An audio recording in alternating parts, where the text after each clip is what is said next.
Hay un pensamiento que dice, cada mañana, cuando amanece en África,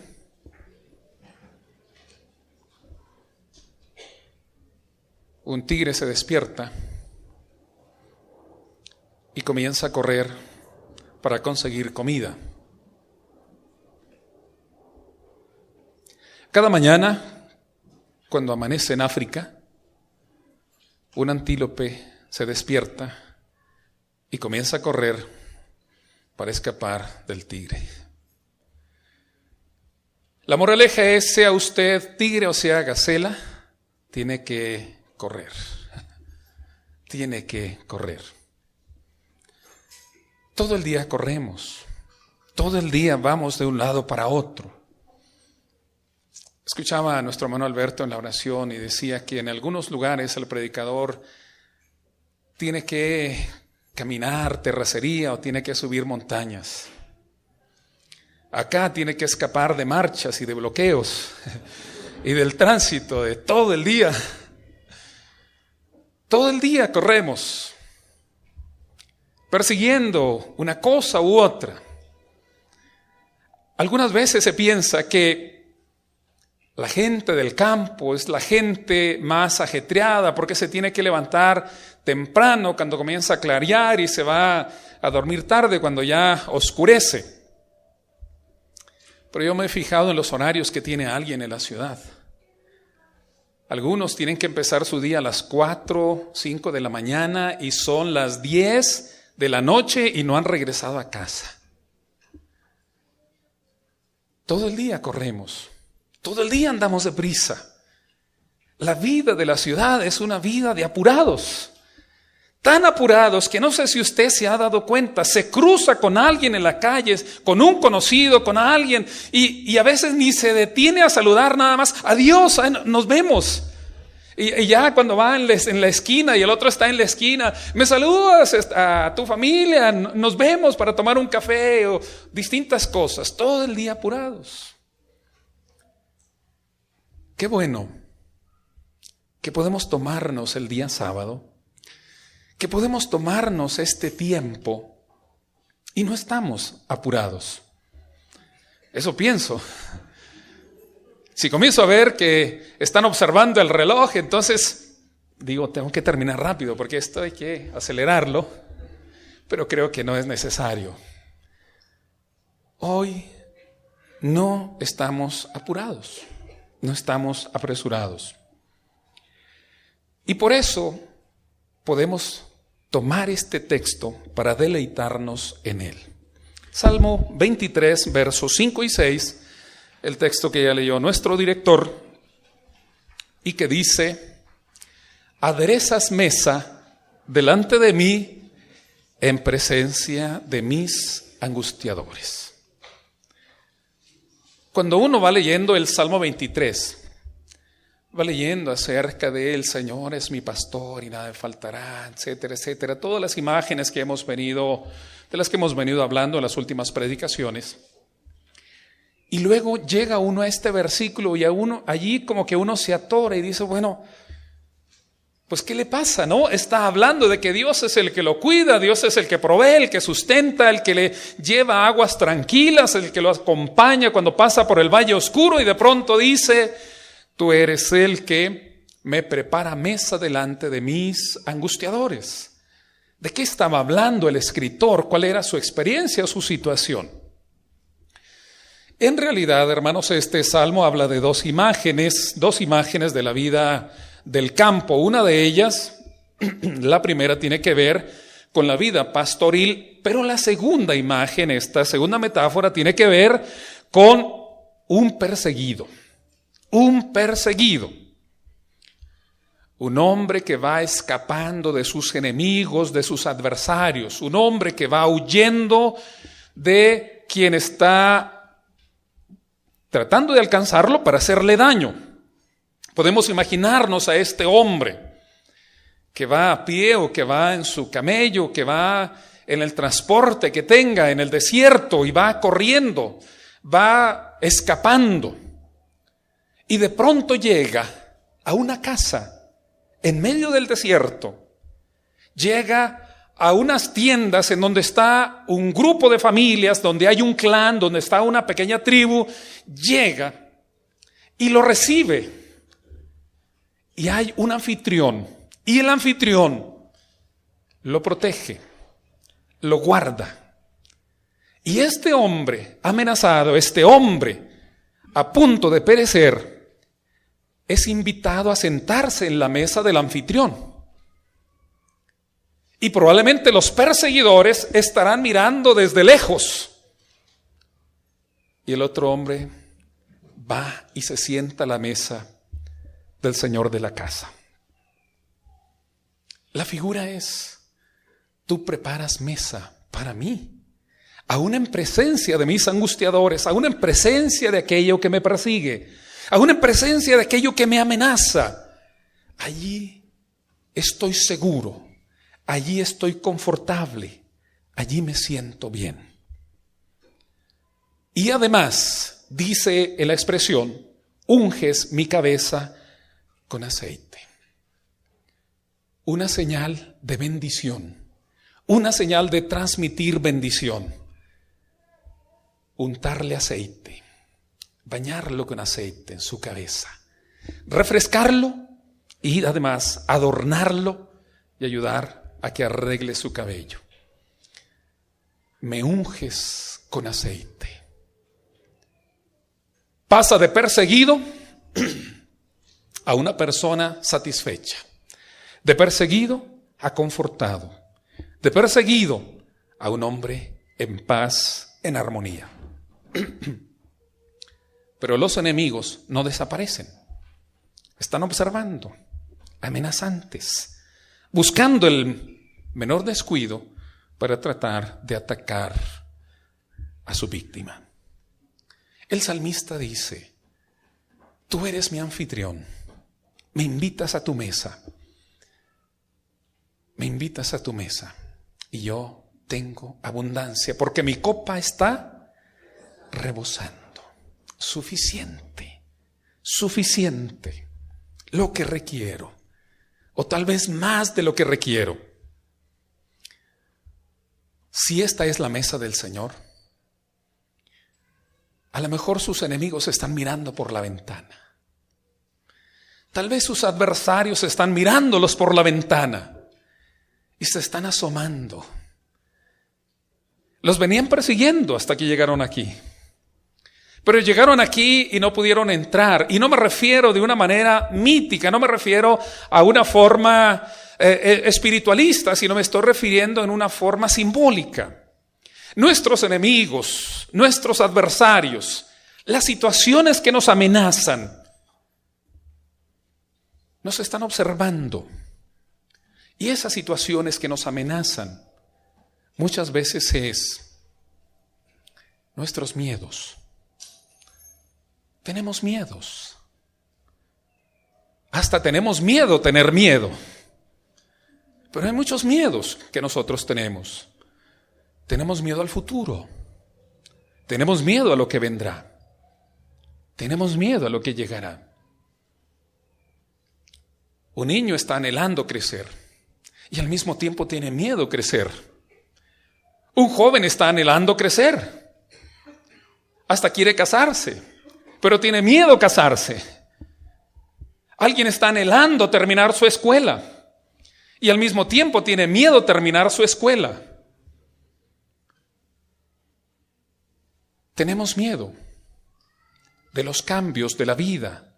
Tenemos miedo de las situaciones que nosotros no controlamos. Y tenemos miedo de tantas cosas. Mi suegra en estos días se enfermó de un virus que a todos parecía algo así como algo muy extraño, muy raro. Y la pregunta es: ¿y dónde lo habrá atrapado? ¿Dónde? ¿De dónde llegó? Los doctores han dicho que ese es el virus que todos traemos cuando tenemos una gripe. Nada más que como efecto de los medicamentos, si no se vence ese virus, si no se mata el virus, finalmente se le fortalece y las defensas del cuerpo se vuelven en contra del mismo organismo. ¿Y a quién le puede pasar eso? A cualquiera de nosotros. Y entonces el miedo. A cualquiera nos puede pasar. Cualquiera de nosotros se puede enfermar. Cualquiera de nosotros puede tener un accidente. Cualquiera de nosotros puede vivir situaciones graves en el momento en que uno menos se imagina. ¿Cuántas semanas hemos tenido, hermanos, que llegan ustedes y se encuentran con que un hermano de la congregación falleció? Y decimos, pero si lo vi la semana pasada, o sabíamos que estaba en casa, pero no creímos que era mortal. Siempre nos sorprende. Y esa sorpresa a nosotros nos pone en alerta y nos provoca miedos. Y lo peor que puede hacer, el peor efecto que tiene el miedo en nosotros es que nos impida vivir, que nos neguemos a vivir y que entonces estemos obsesionados tratando de controlar todas las cosas. Pero al mismo tiempo nos damos cuenta de lo absurdo que puede resultar eso, porque no podemos controlar todas las cosas. El director de cine de origen español, Luis Buñuel, hizo una película que se llama El perro andaluz. La película trata de una persona que era obsesiva para cuidarse. Obsesiva en el cuidado de su salud, obsesiva en el cuidado de vigilar todas las cosas, que todo estuviera bajo control. Era obsesivo en todos los detalles. Lo absurdo es que un día que salió a la calle, se topó con un perro rabioso que lo mordió y finalmente él muere. Es tan absurdo que uno se da cuenta lo frágil que es la vida. Los enemigos no desaparecen. Dios no va a bloquear los virus o las bacterias, sino va a bloquear los peligros a los cuales nos enfrentamos cotidianamente. Pero el salmista dice, me preparas mesa delante de mis angustiadores. Me preparas mesa. Puedo comer en paz delante de mis angustiadores. Y esto significa, en las manos de Dios me siento seguro. En las manos de Dios me siento protegido. En las manos de Dios estoy bien. Porque, como dice un canto, ¿podrá el Señor de mi ser cuidar en días de aflicción? Oh sí, yo sé, Él cuidará de mí.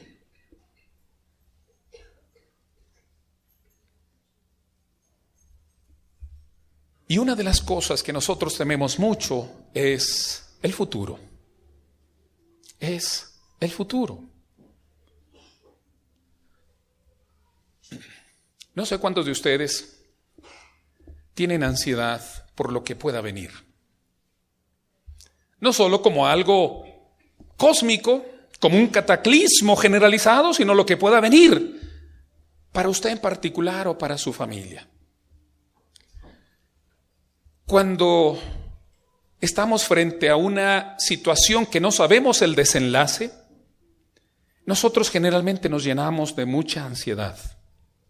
Es más, hasta para cuando estamos viendo un partido de el deporte favorito que cada uno tenga.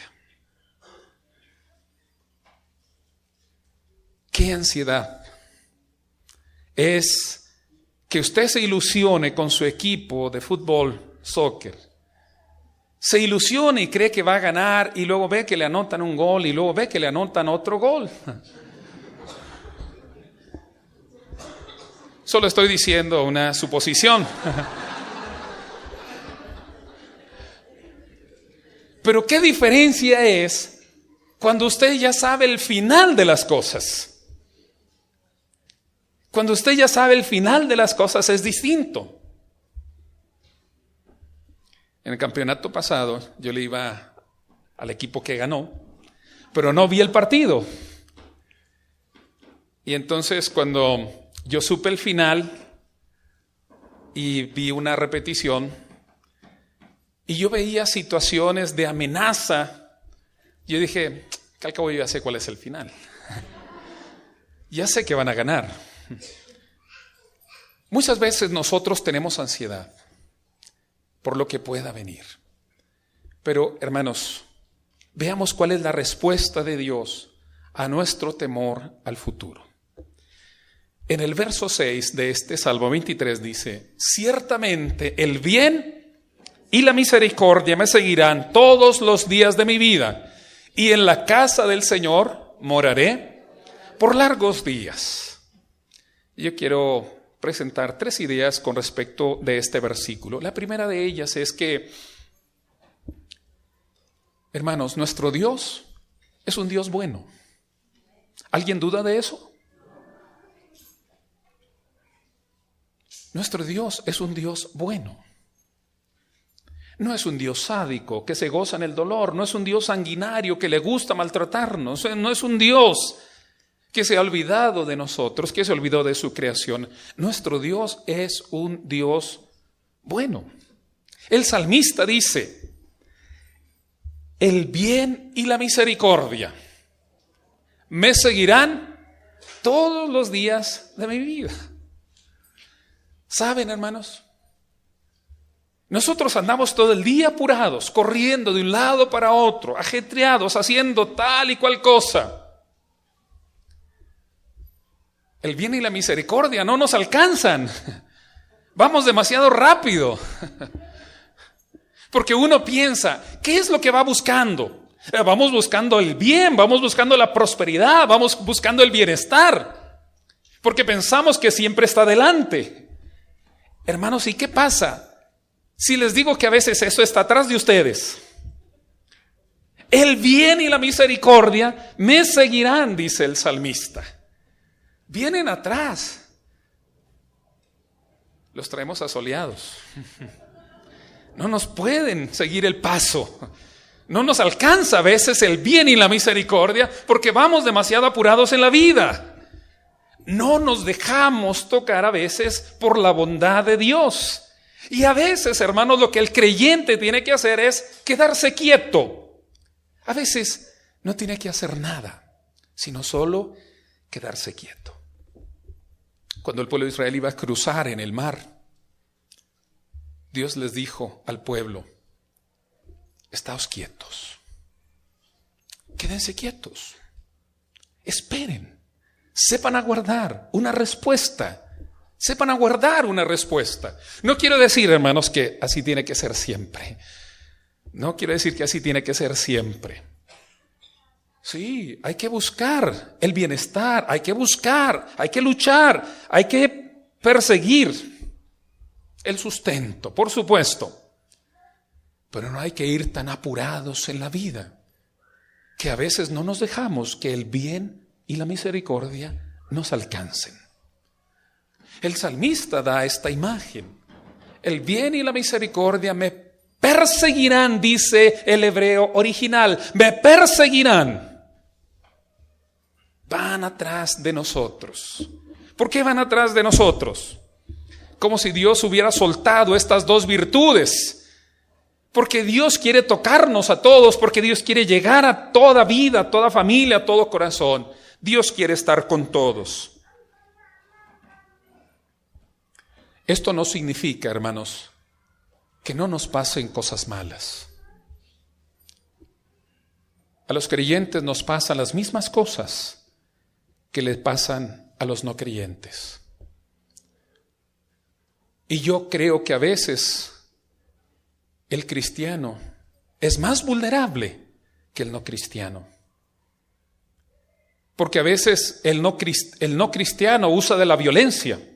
El no cristiano usa de la amenaza, de la venganza, usa de una astucia maliciosa y tal vez se defiende.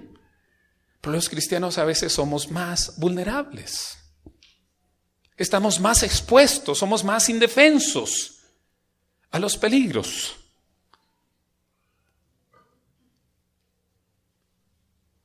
Porque nos pasan cosas malas, igual que a los no creyentes. Porque estamos en esta vida y en esta vida hay limitaciones, el mal está aquí. Pero la bondad de Dios es, hermanos, que Él transforma las cosas. Romanos capítulo 8 dice en un versículo muy conocido de todos nosotros, Romanos capítulo 8, dice la Escritura: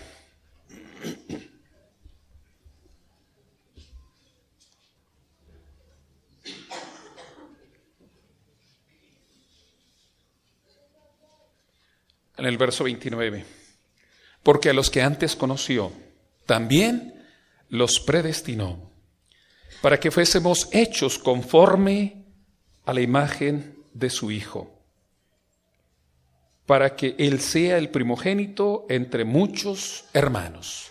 Y dice el verso 28, y sabemos que a los que aman a Dios, todas las cosas les ayudan a bien. Esto es, a los que conforme al propósito son llamados.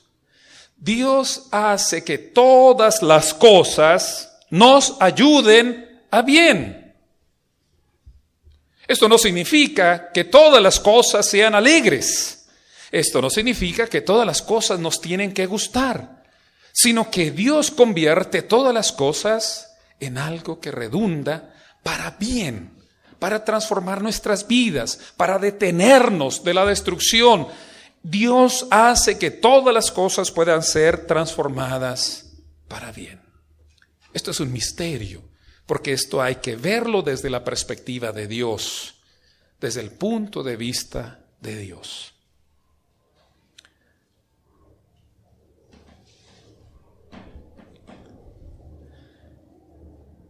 No hace mucho,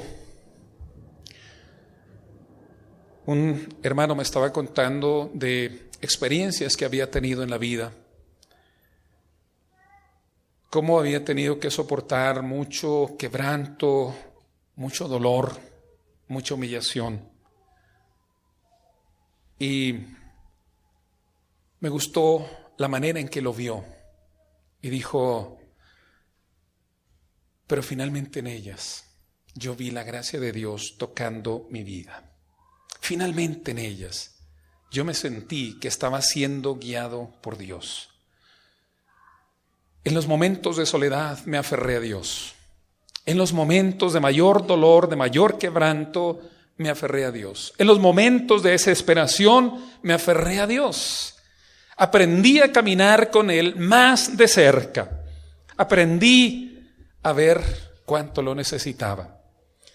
Todas las cosas nos ayudan a bien. Esto es, dice él, a los que conforme al propósito son llamados. Dios es bueno y hace que todas las cosas sean para nosotros una transformación. Dios nos guarda y Dios tiene protección para cada uno de nosotros a través del cuidado que Él tiene del mundo. Hermanos, muchas veces ponemos atención en las cosas malas que nos pasan. Pero si miráramos cuántas cosas buenas nos pasan o cuántas cosas malas no nos pasan, veríamos que son muchísimas.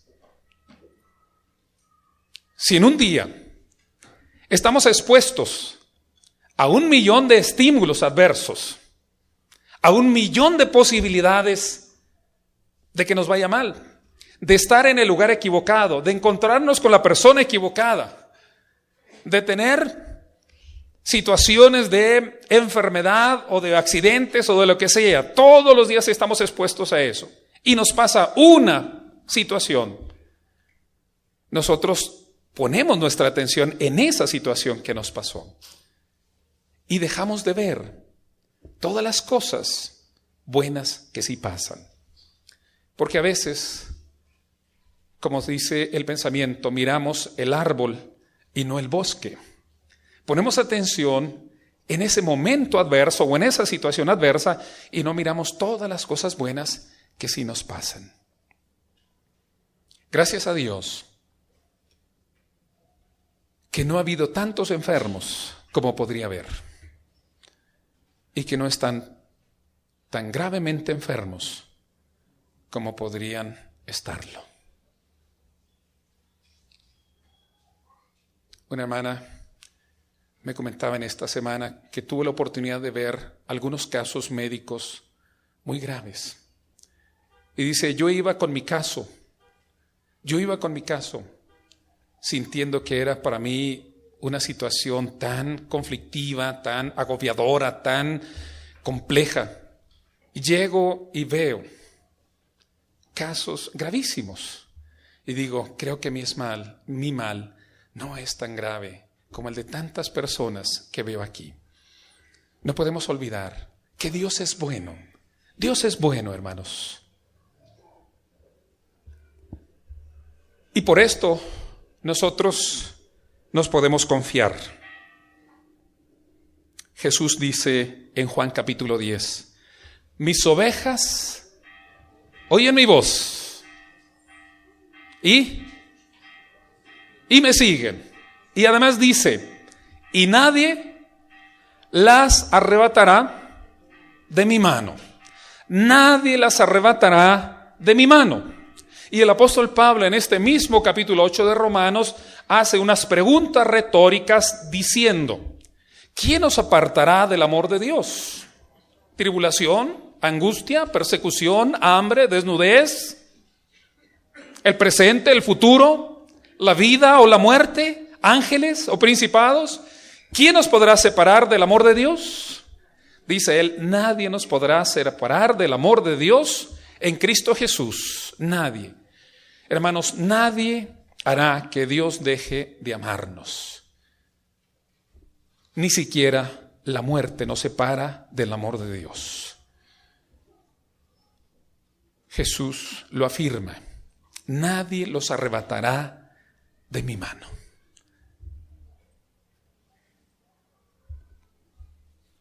Aunque algunas veces salimos con las marcas, ¿verdad? Como la historia que nos contó Efrén de ese muchacho que fue atrapado por los cocodrilos y traía la marca del cocodrilo, pero también acá en el costado traía las marcas de los arañazos de la madre, ¿verdad? Que lo había rescatado de las fauces del cocodrilo.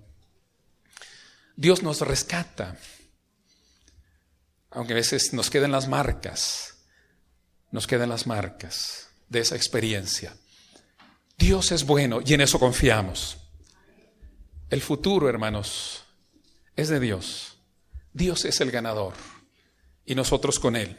Pero hay una segunda cuestión que también debemos de entender y es que la gracia de Dios sigue trabajando en nosotros. Esta gracia de Dios sigue trabajando en nosotros, sigue obrando en nosotros. El salmista dice, ciertamente el bien y la misericordia me seguirán todos los días de mi vida. No solo el día sábado o el día domingo, sino todos los días de mi vida me seguirán. La gracia del Señor sigue trabajando en nosotros, sigue obrando en nosotros. Hermanos, ¿han podido hacer alguna obra buena esta semana que pasó? ¿Dieron una palabra? ¿Dieron una muestra de afecto? ¿Hicieron un bien por otra persona en esta semana que pasó? ¿Cuántos pudieron hacerlo? Levanten su mano. ¿Cuántos pudieron hacerlo? Yo sé que los que no han levantado la mano también han podido hacer cosas y estoy seguro que las han hecho. ¿Le pagaron a sus trabajadores? Sí, ¿verdad? Hicieron un bien. ¿Oraron por alguien que ustedes saben estaba enfermo? Hicieron un bien. ¿Le dijeron a alguien que le amaban? Hicieron el bien. La gracia de Dios sigue trabajando. Pablo dijo, empero por la gracia de Dios soy lo que soy. Por la gracia de Dios soy lo que soy. La gracia de Dios está obrando en nosotros. Hermanos, no lo hicimos de nuestros méritos, de nuestra capacidad de bondad. Es la gracia de Dios que trabaja en nosotros. Es la gracia de Dios la que nos lleva a obrar de esta manera. La gracia del Señor sigue trabajando, sigue obrando, sigue restaurando, sigue sanando, sigue curando. En medio de adversidades y de tentaciones y de luchas cotidianas, el Señor sigue trabajando en nosotros. Yo creo que esto es parte de la respuesta que Dios da para el futuro. A veces nos angustia pensar, ¿será que vamos a llegar hasta el final? ¿Será que voy a seguir creyendo? ¿Será que voy a guardar la fe hasta el final? Hermanos, no confíe en usted, confíe en Dios y Dios lo llevará hasta el final. Nadie lo arrebatará de la mano de Cristo Jesús. Y en tercer lugar, no debemos de tener miedo al futuro porque la eternidad nos espera. La eternidad nos espera. Aquí en la vida estamos expuestos a las situaciones de dolor y de injusticia, a la pérdida de aquellos a quienes amamos, a la pérdida de nuestra posición, a la pérdida del empleo. Estamos expuestos a tantas cosas. No vean las cosas solo por lo temporal. Recuerden esto, la eternidad nos espera. Ustedes ya saben el final de las cosas, pero lo repasamos. Apocalipsis, capítulo 21. Apocalipsis, capítulo 21.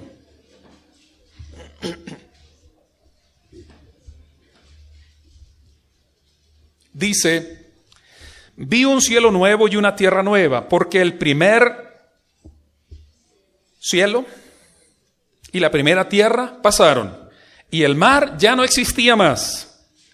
Y yo, Juan, vi la santa ciudad, la nueva Jerusalén, descender del cielo de Dios, dispuesta como una esposa ataviada para su marido. Y oí una gran voz del cielo que decía: he aquí el tabernáculo de Dios con los hombres, y Él morará con ellos, y ellos serán su pueblo, y Dios mismo estará con ellos como su Dios. Enjugará Dios toda lágrima de los ojos de ellos, y ya no habrá muerte, ni habrá más llanto, ni clamor, ni dolor, porque las primeras cosas pasaron. El salmista termina diciendo: y en la casa del Señor moraré por largos días. En la casa del Señor moraré por largos días. Es el concepto de la eternidad para el hebreo. Esta idea de que los días se alargan, esta idea de que los días se prolongan, esta idea que los días se aumentan. En la casa del Señor moraré por largos días. Hermanos, la eternidad con Dios nos espera. Yo ya vi el final de esta historia. Con Juan lo veo. Con Juan uno puede observar el final y la conclusión de esta historia. Descenderá el tabernáculo de Dios. Descenderá la casa de Dios. Viene de Dios. Y Dios morará con los hombres para siempre. Ellos serán su pueblo y Él será su Dios. Y dice: y enjugará toda lágrima de los ojos de ellos. No habrá más llanto ni más dolor, no habrá más muerte. En esta vida estamos expuestos a la enfermedad, a la muerte, a las pérdidas, al quebranto. Estamos expuestos a peligros infinitos, pero no son el final. El final es de Dios. Somos ganadores. La victoria es nuestra. Pablo dice en Romanos, hacia el final del capítulo 8, y en todas estas cosas somos más que vencedores por medio de aquel que nos amó. Por medio de aquel que nos amó. Pidamos a Dios, hermanos, que la muerte no nos derrote, que el miedo a la muerte no nos venza. Pidamos a Dios que aquello que son nuestras adversidades no hagan que perdamos la alegría de la vida. No hagan que nosotros nos sintamos permanentemente amenazados y vayamos apresurados, corriendo desesperados, tratando de escapar de lo que pensamos que es el mal y a lo mejor lo que nos está persiguiendo es el bien. Pidamos a Dios la fuerza para enfrentar las pérdidas, que tengamos suficiente amor y suficiente valor para seguir adelante con lo que Dios nos tiene en este mundo. Cada uno tiene que cumplir su etapa en la vida y cumplir su etapa en la vida. Ciertamente el bien y la misericordia me seguirán todos los días de mi vida, y en la casa del Señor moraré por largos días. La respuesta de Dios al futuro es que tengamos que confiar en la protección que Él nos da. Dios es bueno. Su gracia trabaja en nosotros y también tenemos que mirar que la eternidad es de Dios. El final es de Dios. Somos del Señor y lo somos para siempre. Nada nos apartará de su mano. Que Dios nos bendiga. Dejen que Dios sea su pastor. En el nombre de Cristo.